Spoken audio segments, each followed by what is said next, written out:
సిద్దిపేట జిల్లా గజ్వేల్లోని శ్రీ లక్ష్మీ వెంకటేశ్వర స్వామి ఆలయంలో ధనుర్మాస ఉత్సవాలు ఘనంగా కొనసాగుతున్నాయి.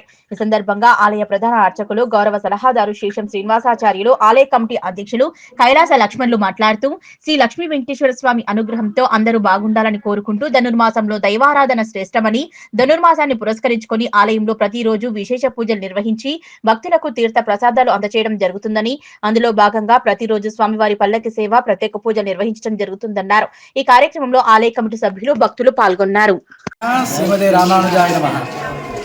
ధనుర్మాసంలో భాగంగా మన లక్ష్మీ గోదా సమేత వెంకటేశ్వర స్వామి వారి దేవాలయంలో చాలా విశేషమైనటువంటి దైవ కార్యక్రమాలు జరుగుతున్నాయి.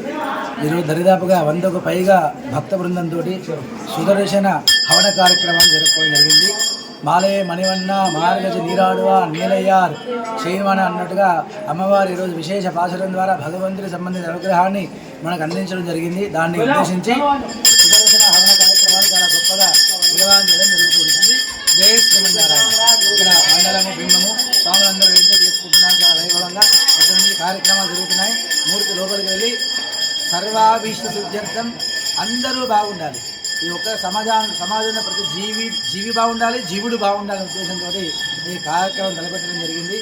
రాజమానం వాళ్ళకి, భక్తులకి, అలాగే గోవింద దీక్షదారులకి, యావత్ ప్రపంచానికి అందరికీ పరిపూర్ణమైనటువంటి ఆ యొక్క సుదర్శన నారసింహను ఉండాలని కోరుకుంటూ గోదారంగనాథ గోవింద.